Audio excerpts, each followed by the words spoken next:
Well, thanks everyone for joining us this afternoon for our panel discussion of technology and democracy. My name is Arkan Fung, and I teach here at the Kennedy School and help coordinate some of the Ash Center's democracy events. And I'm proud to co-host this event with the Technology for Change student group as well as the iLab. And before we kind of really get into things, I wanted to hand it over quickly to Megan Mahoney, who is our iLab counterpart and was instrumental in designing the event.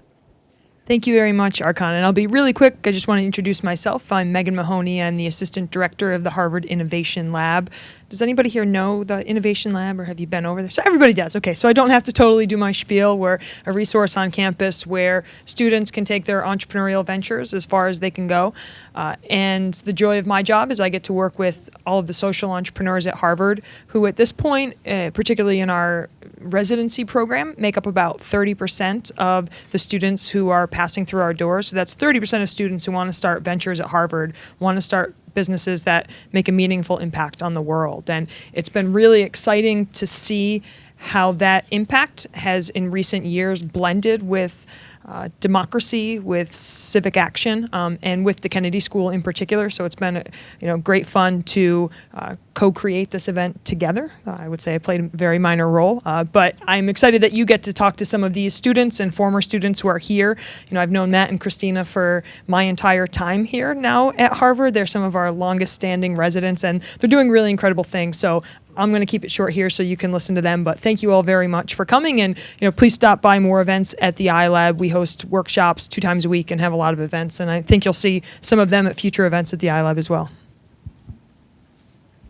Great, thank you very much. So this event is part of our series in the Challenges to Democracy seminar and workshop series at the Ash Center, and the Challenges to Democracy series is an opportunity to explore different challenges to democracy, such as inequality, the problem of money in politics, the problem of political capture.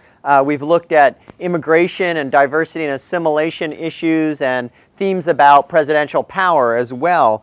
Today we turn our sights on a very different topic, which is the possibilities and challenges that technology, and especially digital technology, poses and creates for better democratic governance. In the early days of the internet, I think there were a lot of people who thought that the internet would save democracy by allowing everybody to become their own printing press, by kind of disempowering large institutions in favor of hundreds of millions of individuals, of making the very fact of organization irrelevant, and kind of a creative anarchic spirit. I think, as I said, those were kind of the early days of the internet. I don't think too many people accept those utopian views about the necessary connections between the progress of digital technology on one hand and democracy on the other, and instead,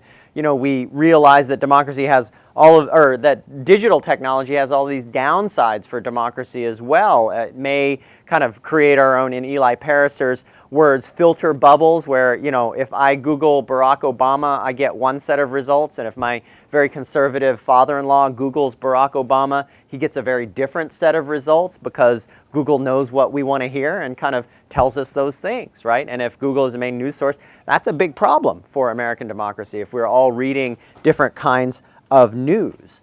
Instead, but that's not to say that digital technology doesn't have the possibility to do very, very good things for democratic politics and the construction of our institutions. But it's not going to be automatic. It will come in fits and starts. There will be steps forward and steps backward. And Max Weber once he wrote famously that politics is the slow, strong boring of hard boards, right? It's like drilling holes through very hard wood. And I think that as you're about to learn, or you may know already, technology startups are a little bit that way, especially when it comes to civic technology. It's very hard work. It requires ingenuity and insight and a lot of perseverance and effort. There's this far from a magic bullet, but it has a lot of potential. And the main purpose of this afternoon is to showcase efforts from students and alumni from Harvard University.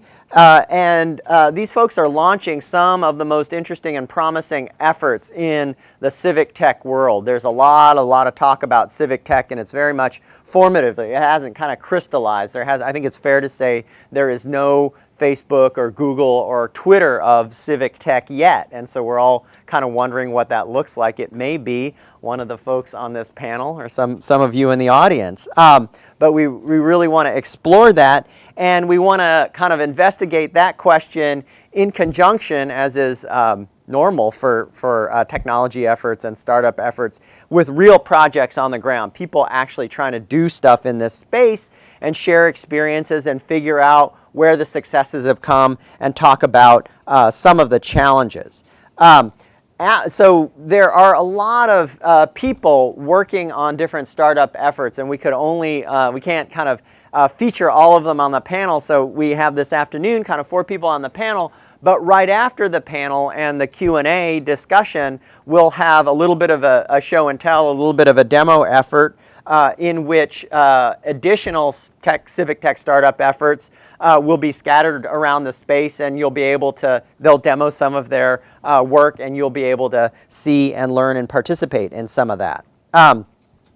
One additional point for today, you might have seen or participated in a tweet chat hosted by Allison Flint and the Tech for Change group. Hopefully you got a chance to do that. We collected some good feedback and participation in that, and we'll probably kick off the Q&A and discussion with some of the online participation, so we get a chance there. Let me just briefly introduce the people on the panel.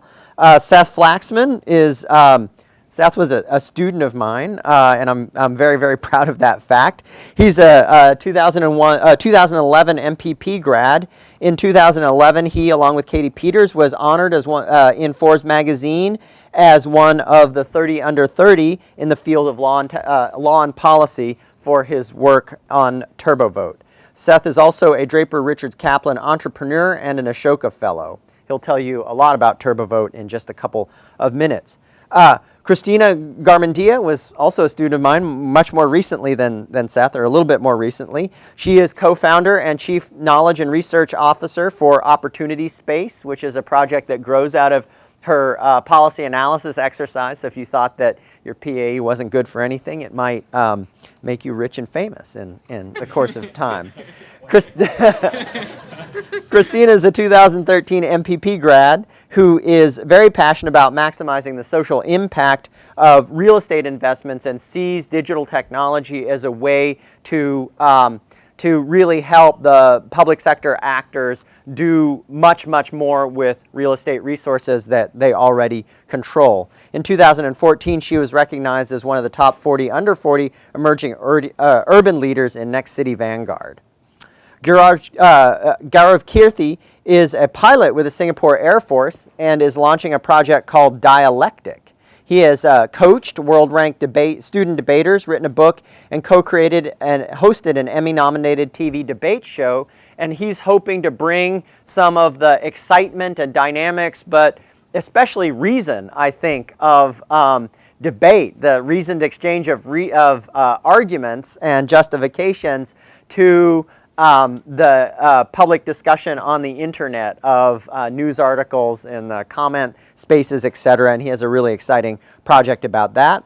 And last but not least, Matt Morgan is co-founder and president of Shout About. Matt will graduate next month from the MPP program. And he has previously worked for the American Red Cross. In 2005, dates are eluding me today. In 2012, Matt was recognized by Forbes as a 30 under 30 winner in law and policy. And he'll tell you more about Shout About in a moment. So why don't we kick it off with Seth? Great. So thanks for the wonderful introduction. How much time do you want us to do per intro? About five to 7 minutes. All right, sure. Graduated in 2011, actually started TurboVote while I was in towards the end of my first year in the MPP program. And I think, actually I'm just curious, who here has a startup they're working on right now? So like around a third maybe? quarter of the people here. I think grad school is a great place to start something. So if anyone else has not started anything and thinking about it, doesn't get easier after grad school. This is now a pretty good time. No one's expecting you to make any money. People will respond to your emails most of the time. So I was very personally motivated by a vision of what our democracy could be that is so far from the current reality that it feels almost uncomfortable for me to say it out loud. But I want a democracy where everyone votes in all of their elections with more information than ever before. And that, for me, is what motivates me. And for TurboVote, the tool we're building is, in a sense, just biting off the low-hanging fruit of making that vision possible. Making voting easy and seamless like everything else we do in the internet age. But just to sort of describe actually what we do. Technically, our nonprofit's name is Democracy Works, which is a little confusing. TurboVote is our website, actually named by Archon. When I first told him what I wanted to do, he was like, "Oh, well, it's called TurboVote," and I was like, "Yes, that's right." But the idea of Democracy Works is to make voting easy and seamless for everyone. And we started out by building this website, TurboVote. And the goal of that platform was that anyone should be able to sign up one time online and then get all of the help they need to stay registered to vote and voting in all of their elections for the rest of their life. So a voter-centered designed voting system. And what that means in terms of our operations is, you sign up, we track your election calendar, school board, primaries, presidential. If you need to register to vote or vote by mail, vote by mail is a big thing in 32 states. Everyone can vote by mail. You don't need an excuse like in Massachusetts, but you still need an application. So if you want to register to vote or vote by mail, we'll fill out that form for you. We'll mail it to you with a pre-addressed, pre-stamped envelope. Then we'll text you a reminder to send it in by the deadline. And if you're voting by mail, then we'll remind you to send your ballot in on time. And if you're voting in person, we'll remind you to tomorrow's your school board election. Here's where your polling place is. And now with states that have more restrictive ID laws, we'll also tell you what ID you need to bring and help you navigate the sort of new legal ecosystem there.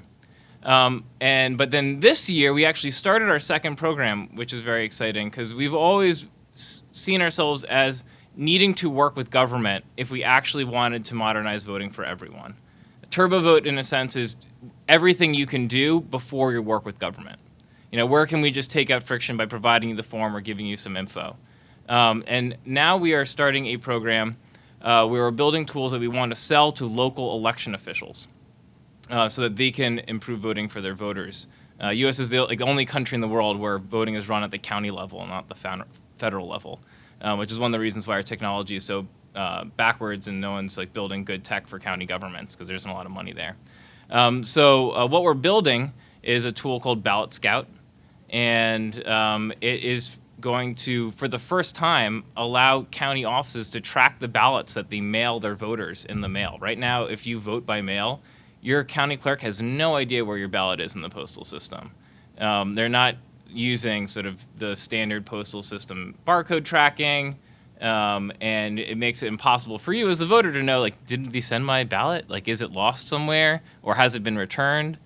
So we're going to be rolling that out with 10 counties this year, and then long-term we'll be incorporating that data that we get into the main TurboVote platform so that if you're voting through our system, you can also then get sort of notifications that your ballot's been received by the election office, things like that.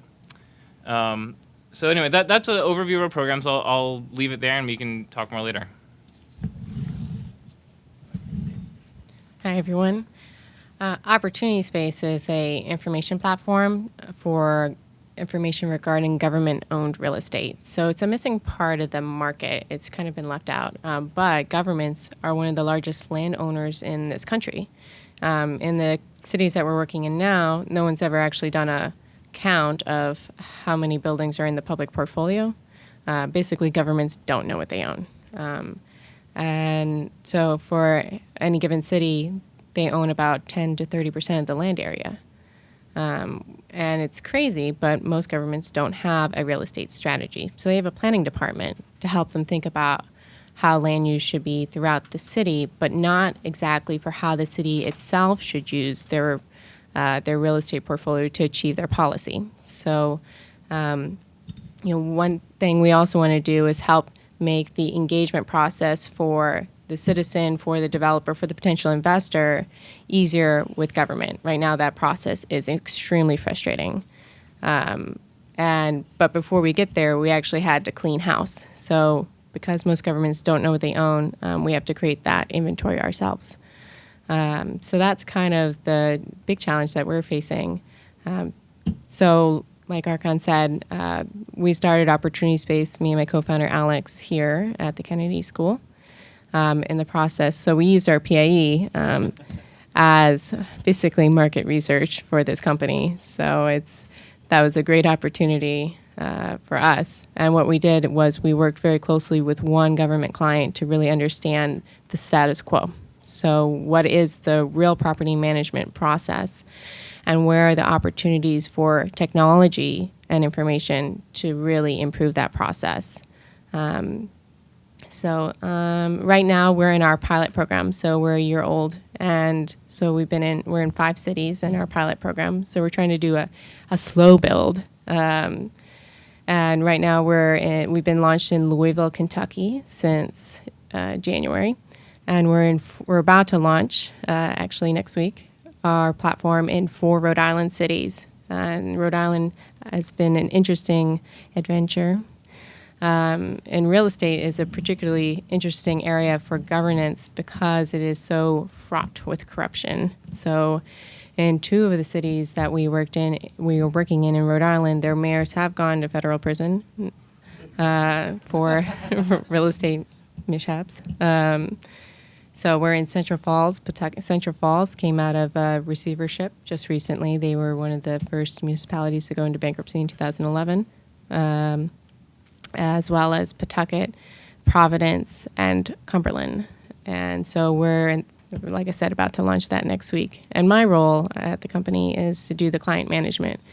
And so we've been finding, so the basics of what we do is we aggregate data that governments already collect about their real estate portfolio. And then we create kind of a wish list of, we have a real property data standard that we've developed in consultation with the GSA. And this real estate management reform is happening at the federal level right now as we speak as well. So creating a data standard is a core part of what we're doing so that we can communicate across jurisdictions and really create performance measurements for what is good management of real estate assets look like for government. We know a little bit what it looks like for corporations, efficiency, but governments aren't like that. There's a social value for what they do. Governments support real estate investments like the market cannot support, like affordable housing. So we aggregate the data about inventories, incentives, and development plans so that the private market can better integrate and collaborate with government on the kind of investments that we want to see in our communities. Thank you.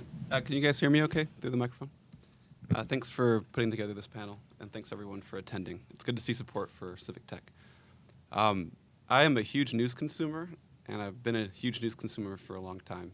I read The Onion more than I care to admit, but there's a lot of other good stuff that's out there. When we first started, call it what you will. We started Shout About in 2011, so we've been working on this startup for a long time now. When we first started, we were actually a destination site. We intended to be very similar to Reddit.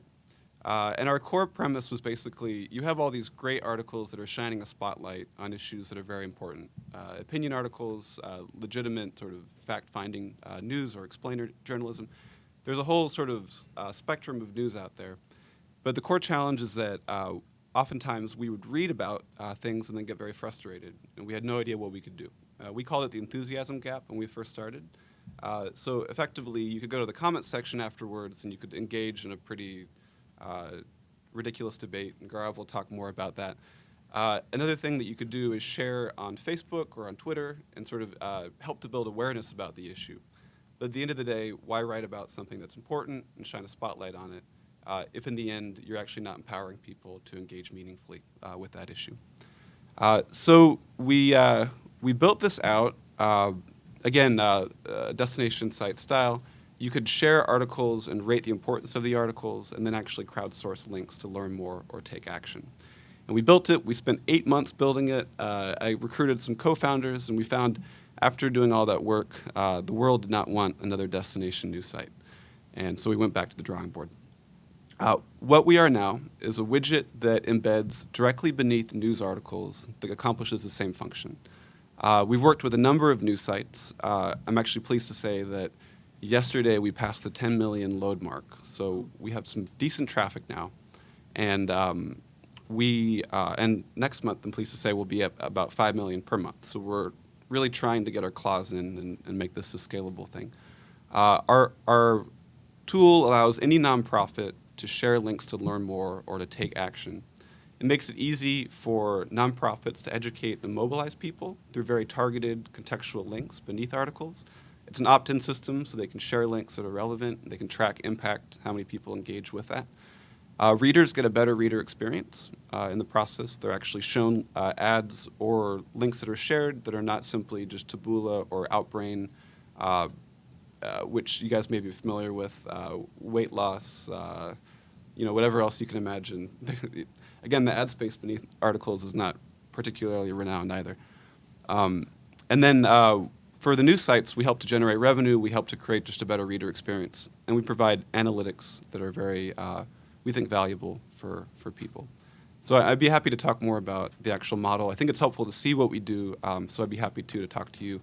We'll be back in the corner for our demo later on. But thank you.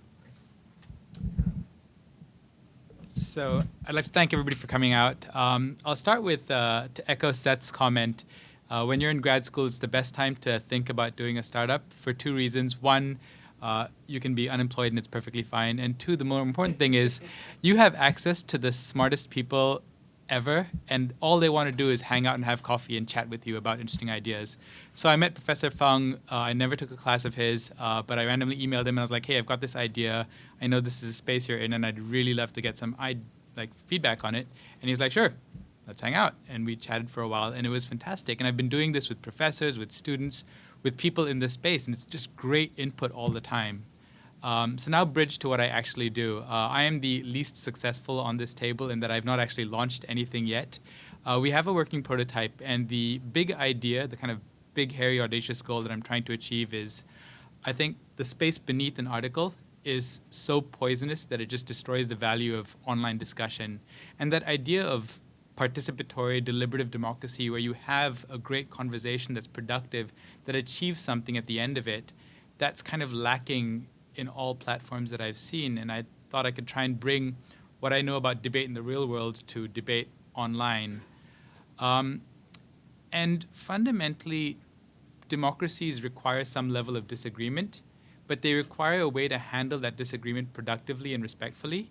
And I feel like when you get to 1,000 comments or 8,000 comments, you have a lot of people who want to chip in, but there's no way to understand what's happening in that conversation. And the way that's currently done is if everybody in this room has a conversation, you raise your hands one by one, and then I'll write down the questions one by one chronologically, and then we try and figure out what 50 people said just by reading 50 different lines of text. So I found that idea unproductive, and I thought I could add data analysis and debate structure to this conversation. So if you had a bill that you were debating, for example, you'd start with the big question: should this bill be supported or opposed?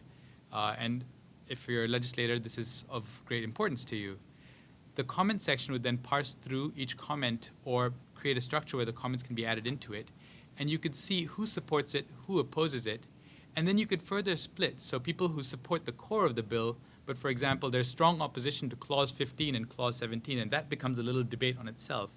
And so from somebody who's not involved in the debate, immediately you get a sense of, okay, so generally this audience opposes the bill, or supports the core of the bill, but opposes these 2 clauses.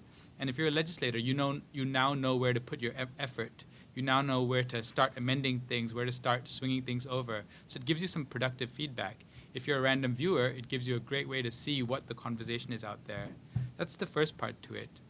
My long-term goal for this project is not to replace every commenting plugin on the internet, but in areas where there are disagreements to be had, get a way to have those disagreements productively, constructively, respectfully, rationally. And it's a long journey. I know that people stay in filter bubbles, as Professor Fung said. You'll end up staying in your filter bubble. So people who are on Fox will never actually go to CNN comment sections. But if you could have a platform that pulls in comments from Fox and pulls in comments from CNN and then puts them into this space, you now get a sense of where people from opposing ideals who would never actually talk to each other, what they feel about the same issue and where those disagreements are. And you see where the voices are coming from and where the heated debates are. And it's good for you to know where the heated debates are and where the kind of the voices are missing. There might be areas where there's an important voice to be heard, but nobody wants to speak up. And maybe that tells you something as well. So that's the direction I'm going in. It's been interesting and it's been very challenging. So the Kennedy School has fantastic resources in the form of professors and other students. It has been challenging in that there are not enough people who have depth of knowledge in technology, but that's where the iLab comes in. And it's been fun hanging out with people at the iLab and just kind of chatting with them about where I'm taking this tool, what I'd like to do with it, and just getting some feedback about what's possible, what's not possible, and where I can take it. So both the resources have been absolutely fantastic. That's great. That's it. So thank you very much, you guys. I wanted to open the discussion with a few observations and then see what we got from the Twitter chat. The first kind of observation is an observation about why civic technology is so hard. I think getting civic tech right is at least twice as difficult as having a successful for-profit startup. And the reason is that, you know, you think about any of the for-profit startups that have done really, really well, and they do really well by making your individual life a little bit easier, right? So Netflix wins because it's a lot better to press a button on the website than it is to go to trudge through the snow to Blockbuster and look for a movie that isn't there and get some less good movie that you didn't want to see anyway, but you're already at the video store, right? You just rather do Netflix. Now, civic tech, in order to be successful, has to do that. It has to satisfy some individual demand, but it has to do something civic as well, right? So it has to have two ends simultaneously, and that's very hard to accomplish, right? And all of these startup projects have that in common, is that they're aiming at both of those things to make kind of individuals' lives better at the same time that they're trying to solve a democracy or a society problem. So I think that, you know, people often think civic tech is just like the for-profit startup world. I don't think it is. I think there's a lot of disanalogies, and it's important to keep those in mind. Otherwise, they're going to be problems for you. Now, I think another aspect of civic tech that is well exemplified on this panel is that everybody on the panel really knows their area extremely well, whether, you know, it's kind of real estate, you know, or debate, right, or the voting world in counties and what that's like. And it's that is really important, to have a deep substantive knowledge about the area that you're trying to solve that has nothing to do, oftentimes nothing to do with technology, right? Oftentimes building the platform is the easy thing. It's understanding the substantive problem that's the really difficult thing. So, you know, in Apple computer, oftentimes, you know, the designers at Apple and the engineers, Johnny Ive especially, said, you know, we think about glass for about 2 years before we build it, just glass. Or in the early days, titanium. We just think about titanium for 2 years just to really understand it. And you know, the civic tech world, you've got to like think really hard and have a deep level of knowledge about this particular area that you want to make a difference in, right? And that's real important. And a third thing that's kind of common in this panel, that is common, I think, to civic tech startup efforts more broadly, is that it's always a kind of jujitsu measure, right? So most people who are trying to make voting more easy are trying to federalize the process of elections in the United States, right? That's an institutional change that is a big, big lift, right? That is kind of the Powell doctrine approach, right? Overwhelming force. Let's try to change this huge institution.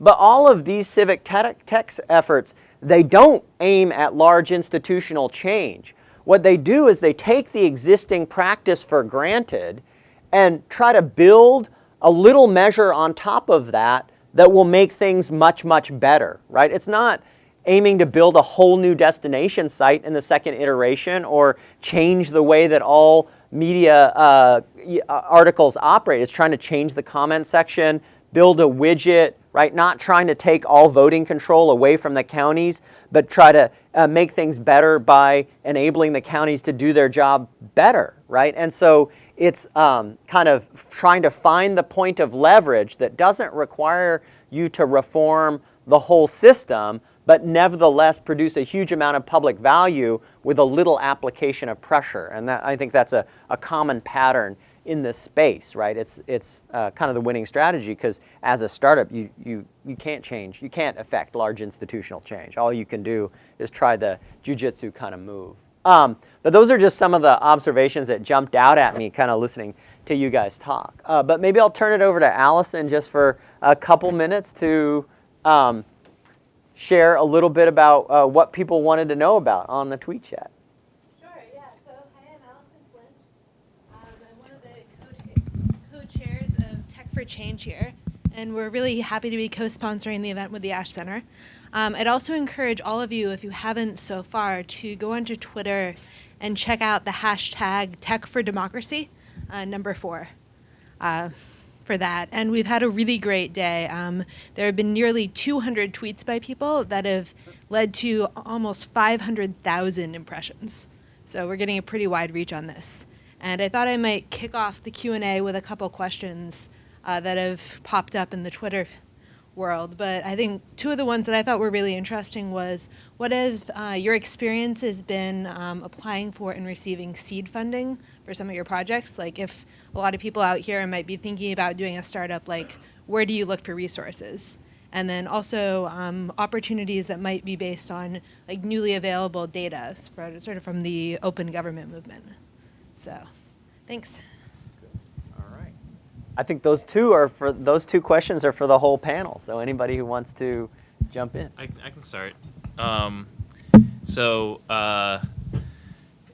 glad that was the first question because I actually think that's been one of the hardest things about getting a civic startup off the ground, and it's also one of the topics that you can't really find classes on at the Kennedy School. It's too professional or something. In terms of our how we launched, and I actually think this is some of this is repeatable for a lot of people with startups. And our strategy was to first have a pilot, and we raised the money for a pilot. Our pilot probably cost around $25,000, and the money for that came from a $5,000 grant from the Sunlight Foundation and Kickstarter. And Kickstarter is one of the hardest things I've ever done. How much did you get off Kickstarter? $26,000. 26,000 off of Kickstarter. But it's not like the internet adopts you and you get easy money. It's just a platform where you can.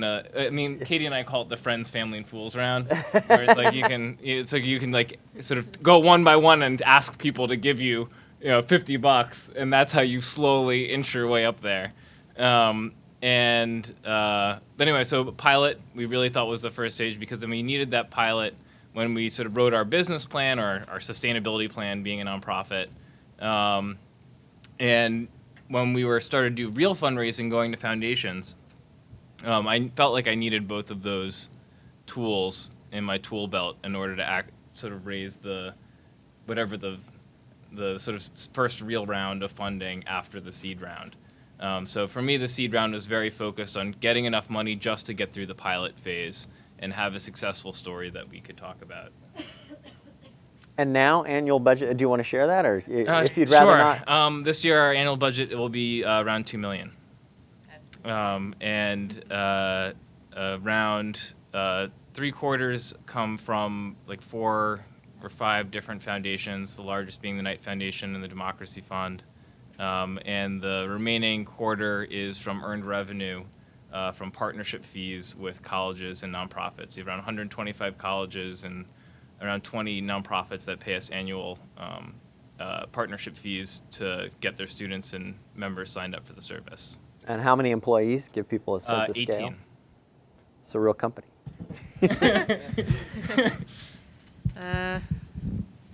Pretty relevant question. We're raising our seed round now.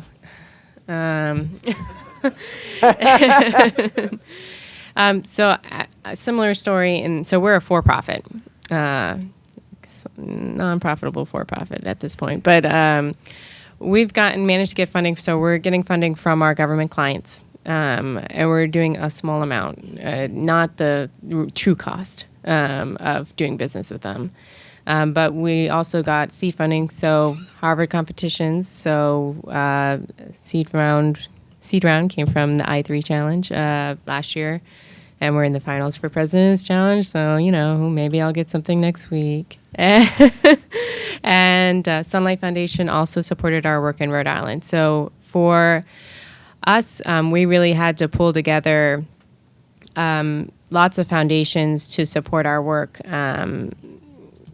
In our experiment stage and our pilot programs. So including the Sunlight Foundation, we're in Pawtucket Foundation, Rhode Island Foundation, Ocean State Foundation. So basically every foundation in Rhode Island is interested in anything that could support economic development. So Go to Detroit. well, yeah.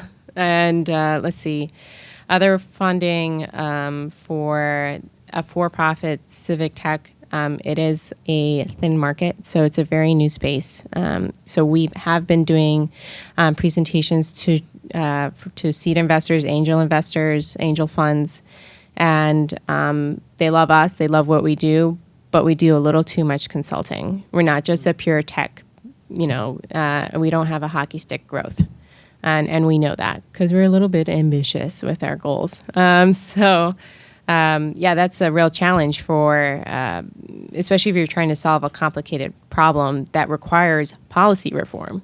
And so it's definitely a challenge. So still, even if you're a for-profit, foundations are an important source of seed funding, and any amount that you can get from clients, even if you're cobbling it together like we did in Rhode Island, it's really like a mosaic of funding there. But as far as our approach we're now moving away from traditional technology angel investors and actually bringing new investors into the space in the real estate field. So lots of, they understand what we're trying to do, and the fact that we're having to do consulting, they're like, you have to, it's really awesome that you have to do I'll have to do a little less engagement with government. That's a real win for me versus, oh my gosh, you have to tell them how to use your platform.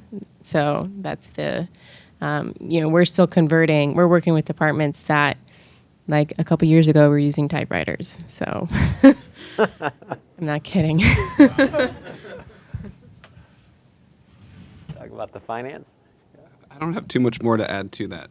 Sunlight Foundation is an active member promoting links on our site, so I will have to ask them for money. I would say maybe based on our experience, the advice that I would give to folks that are looking to raise a round would basically be to find advocates that know what they're talking about and just care about the mission that you have more so than the business model that you built around it. We're a little bit insane still for tackling the space that we're in. We clearly care about it. But the competitors that are occupying the same space underneath news articles, one of them has raised recently like a Series C or D round of tens of millions of dollars. And so they're looking at that as purely a tech company that does what they do well. They've optimized for the particular problem of driving revenue for news sites. And so we found and built our seed round around people who were organizers and political strategists and people who had done consulting in the government and tech space. And ultimately, this was a bet on the mission more than it was on the business model. So I have $0, and I'm taking on a very different approach from them. So I will be most likely building a product that has commercial application as well. So if you, that idea of disagreement, if you can extrapolate, instead of discussing a bill, you're discussing the iPhone 7 versus Samsung S5, and then you have that disagreement there on cost, on reliability, on service quality, whatever it is. And that discussion then becomes a product comparison. If you have it on Yelp, you can look at restaurants. So I'm building that to fund it. I don't know if it's going to be successful, so I don't want to give any advice. But I just thought building a tool that has commercial viability is one way to get into that market, as well as having this important civic tech space as well. And this was, again, an idea that was contributed from somebody I met at the iLab, which I had never thought about because my passion is democratic debate. I have no idea about product reviews. So. I want to add one thing as well, listening to what you guys are saying. We entered almost every competition, the business plan, this and that, and we lost 100% of them. And not only did we lose them, we got consistent feedback from judges that this was a bad idea. That would never work. So my advice would be go do one competition in order to produce a good business plan, and to get that under your belt. But it's just not a sure way to get money or to get momentum. And at the beginning, the most valuable resource you have as an entrepreneur is your time. And that is what you have the most control over. And so if you spend all of your time chasing after all of these competitions, I actually think it does more harm than good. I do want to add one thing. There's a new entrant into the seed round phase, and it's the GovTech Fund. So that's just a new entrant, and hopefully they'll be doing their first round soon. So there's more players coming into the space. And is that a deep pocket? What's the scope of what? Do you have any idea what they are prepared to? Yeah. Yeah, I mean, I think it's they're going to do an investment into like a half dozen companies. Good. Yeah, so and MindMixer is a recipient of GovTech Fund. So I don't know if you've heard of MindMixer, but so it's definitely a small space, but there's a few more people walking in the door. Good. And Allison, the second question was, could you repose the second question? The second, I mean, we can also open it up to everyone else, but the second question was sort of about newly available data, open data. Right. So. I don't know how relevant that is. It's relevant, yeah.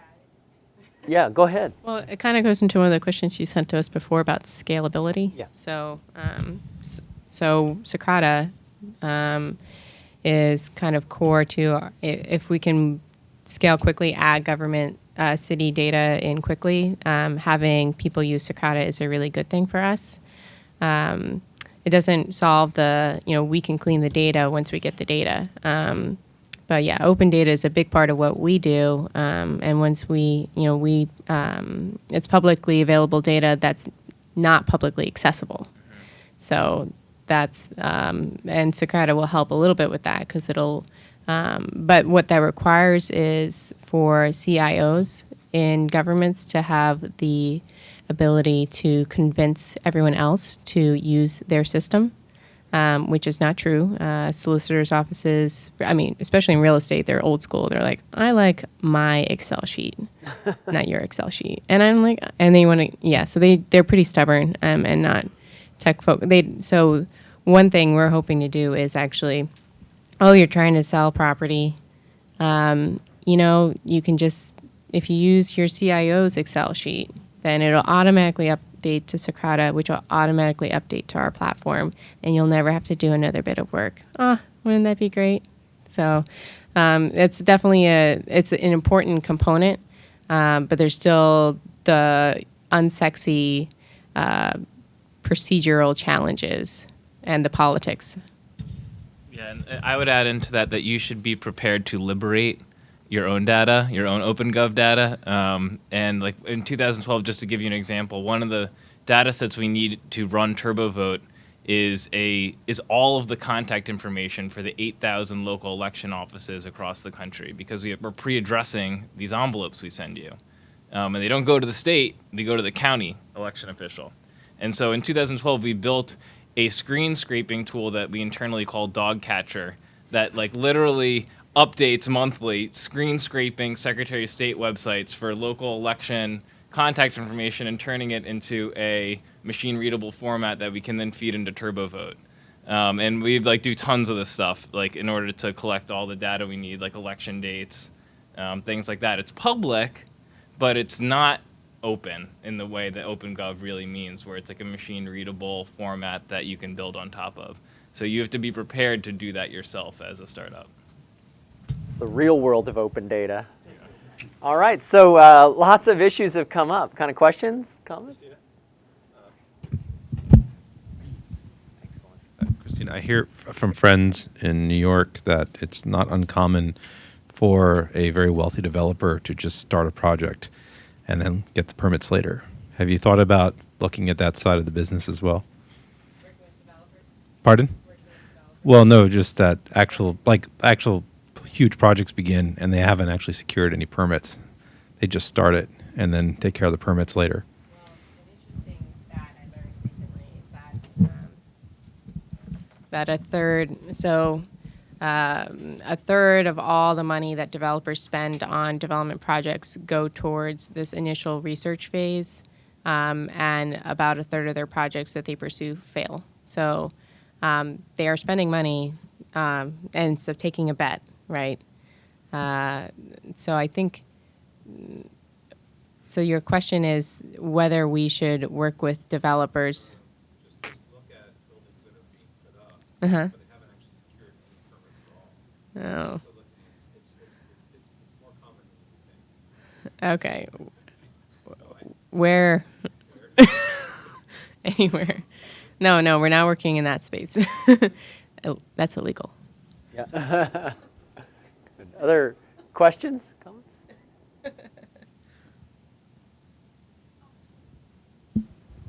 And this is to build on what Archon was talking about earlier. He phrased it as the jujitsu approach to working with government. And I'm sure a lot of why you're doing what you do is because sometimes it seems that government is going too slow and you want to work around it. Someone explained it to me.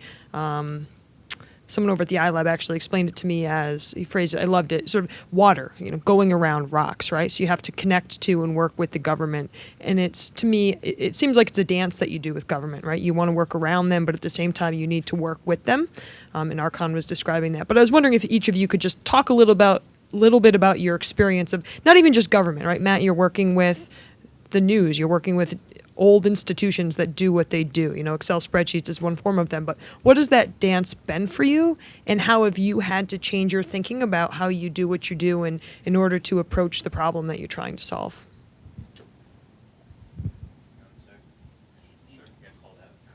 I'll dive right in.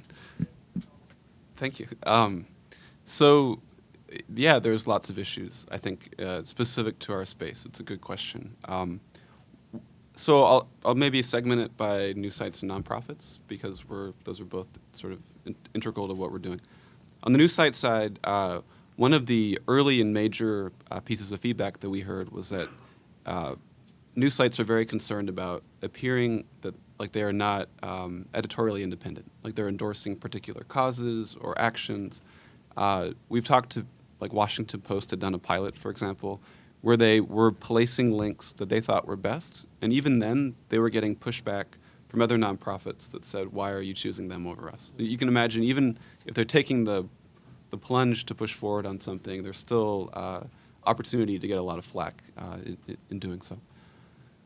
So we had to work really, really hard to create a model over time and test it, to actually figure out how we could brand the widget and get content placed on the widget without actually concerning news sites along those lines.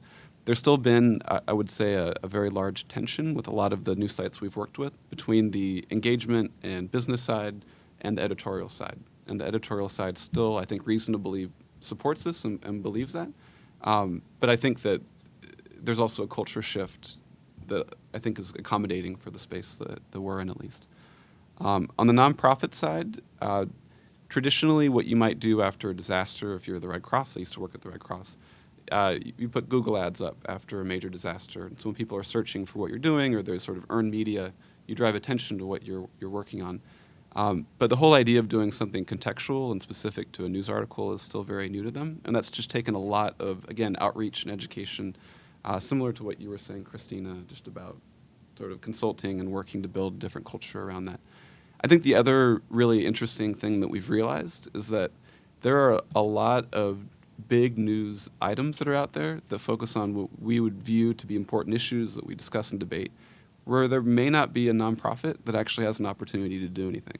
And so that raises a whole different question, like, what? Like, why is there is it because the space isn't nimble enough to address it? Is it because I would actually turn that to the form of a statement. The space is not nimble enough to necessarily to create reasonable things. When there are reasonable things, Oxfam America is one of our organizations.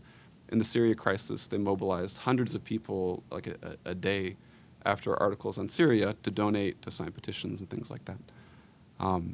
So I think it's just been it's a process addressing those concerns.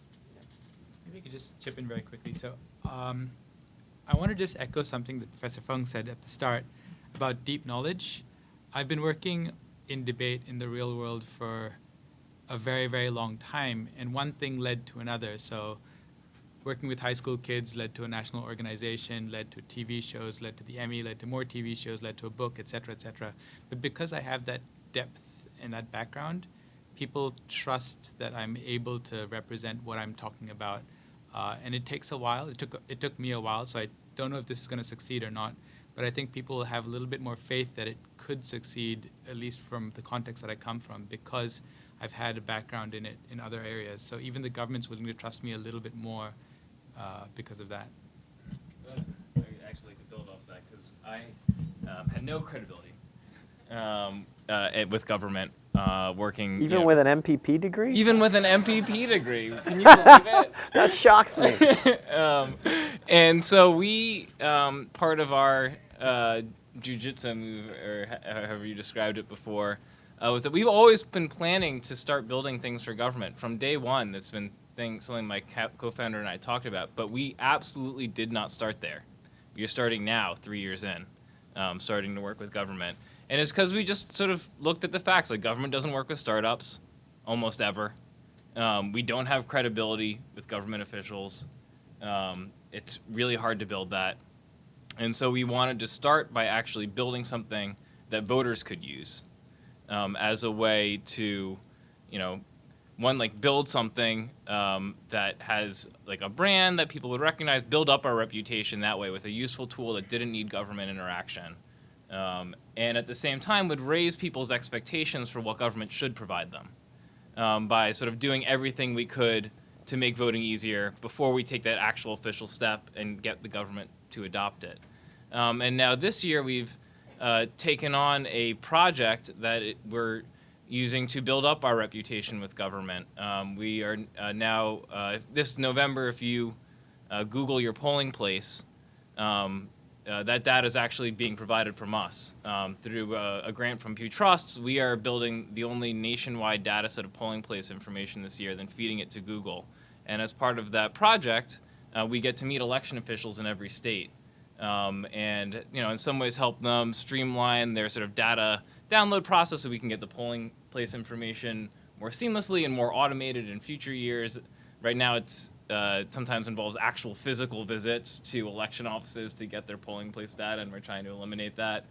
But it's okay to phase in, I guess, over time is the answer.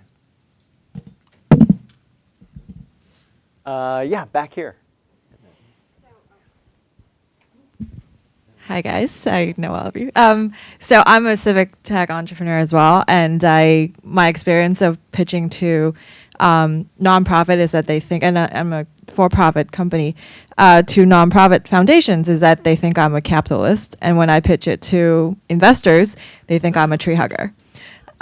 So I wonder, like, what your experience has been and how you think about what model do you adopt, whether you're for-profit, nonprofit, or even hybrid. So how did you come up with that decision? Good question. Yeah, so you do talk differently when speaking to different people. And I would say when we're talking to as a for-profit, talking to nonprofit foundations, I mean, it's easy for us to talk about why, like the reason why we're doing this is not for-profit reasons. We believe, we want it to scale, and we believe the for-profit model is the best way to scale. And that's why it's a for-profit. So, basically our intentions are pure and good. Yeah.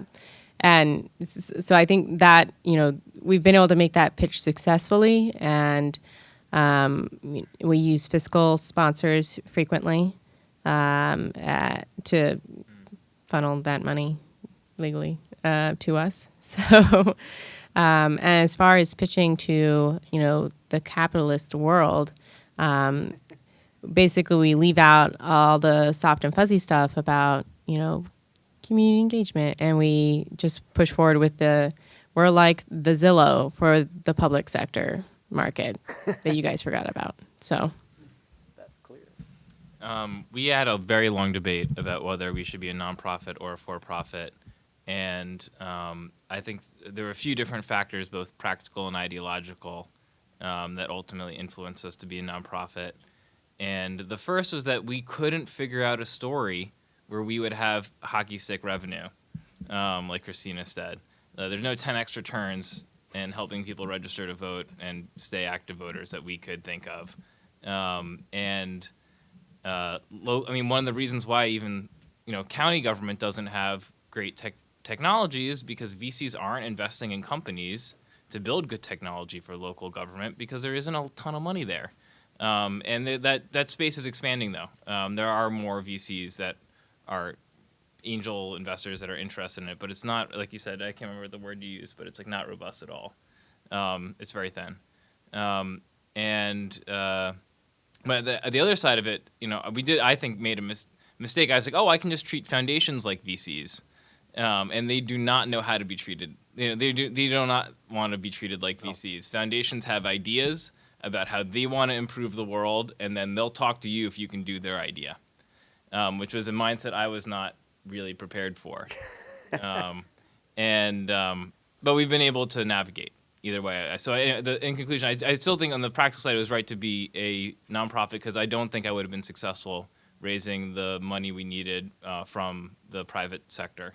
And we've been able to from the foundation world. But then in terms of ideological reasons, we have the pretty crazy idea that, in 10 years or so, our technology will be the way that a majority of Americans interact with the voting system.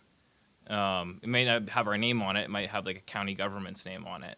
But we're building what we see as a new piece of infrastructure, public infrastructure, for the country. And we wanted that to be owned by everyone and not by a small group of wealthy individuals. And so that was also a motivator for us too. Question, did you? Yeah? So I have a kind of more technical question for Gaurav about the dialectic. I do research in media bias, and so something I was interested in was kind of what method what do you use to categorize comments and aggregate them into your website. I mean, one could imagine that certain topic models, unsupervised machine learning algorithms, or supervised machine learning algorithms with, coders could do these things, or you could just have people categorizing them, itself. So I was just wondering, what the kind of plan was for accomplishing this. Yeah. We'll chat later. Yeah. Okay. It's a very technical question. Yeah, I was kind of afraid of that. It's a very good question. It's something that I'm trying to grapple with now as well. Okay, thanks. Any last questions before we move into the demo phase of the event?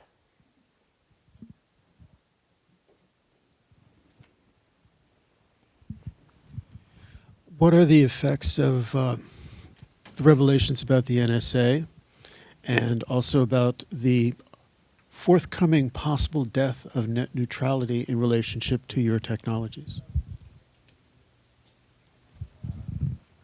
Actually, I don't mind answering that. I don't know. It's sort of a hard question. I would say from my perspective on it is that what we are witnessing over the past even 6 months is a huge erosion in public trust in the internet, in both the corporate and the public sectors. And so for me, it does add an extra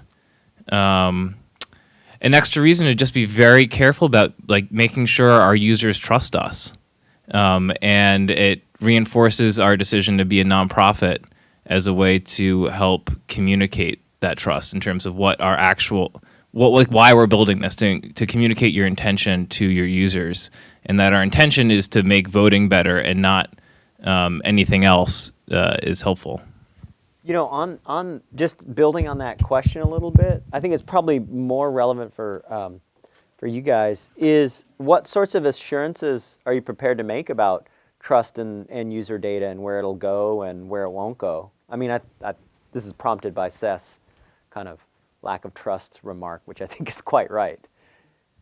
Yeah. I don't know if you guys want to go. Okay. Or I don't know, it may be relevant to your project as well. It is. It is. So okay. we collect yeah. user data and user behavior. Oh, really? Okay. Because, yeah, that's a value we provide to our government clients is who's looking at what properties. And that's a sign of commercial interest. So I do want to, a little bit on your first question. So NSA was good for us because it was good for us because it gave people a base understanding of what metadata is. And Educational. yeah, it had an education Public component. education So, benefit. and funny. you know, the value of how much you can learn from data about data. So that got us about 50% of the way there when we're trying to talk about what we do, kind of the nuts and bolts of why do you want to have a data standard. So it was good for us. Contrarian. It's a hard question. It's a good question. To the point about personally identifiable information in the legal sense, that's something that we've had a lot of philosophical conversations about internally. We've been to conferences. We've talked a lot to legal teams about how to make sure that we're balancing what we do with a minimal amount of data that we collect. And we're very upfront at every point about what the platform is, what we do, what we don't do. At this point, we've been able to get away with an absolute minimum, so we don't actually collect any information about the user until they engage with a link, and then we have a real minimal amount there, and it's just for some important reasons. And then we collect a very basic amount when people sign in and authenticate themselves via social media. But again, that's only for very particular business processes, and we just try to be very clear about that. That way, even if there's data that's leaked or if someone hacks in or whatever, it's not an issue. We think that's really important for trust. So I'm going to ask an even harder question than what you've asked. Why is it that people want to comment online anonymously? Why are so many people afraid of leaving their name, their email address, attaching their Facebook or Twitter to a comment that they leave on a politically divisive issue? And that's an even harder question. It has nothing to do with the NSA. There is something about the online space that people are a little bit uncomfortable about, attaching their name, their identity, their family photographs to a comment that they made about gun control, about abortion, about gay marriage. And that's an even harder question that I'm grappling with. How far does anonymity benefit conversations versus harm true conversations? And that's something I don't know. There's a lot of research on it. The research is mixed. But it's an issue that it's not just who's spying on your comments. It's, are you willing to put yourself out there online even if nobody's spying on you? And that's a much more mixed question. Oh, that's great. So before we move to the demos, I thought I'd just close with a thought from the late Steve Jobs talking about technology and social change. And he was talking about the original Macintosh. I don't know how many people in this room are old enough to remember that computer. I had one. It was great. And he said that what the old Apple was about was the world's going a certain direction. And if you, through a small set of people, usually less than a dozen, can change that vector just by a couple of degrees, it doesn't really look like much at all when you're just starting out, you know, the first few days, the first week, the first year. But, you know, you go a mile or two out, a few years out, and the world is miles different from where it would have been otherwise. And that image of technology and social change has really stuck with me. And that's what these folks are trying to do, is change that vector just a couple of degrees in a better direction. And if you can do that, then you wait a while and you will have accomplished a huge amount. So thank you very much.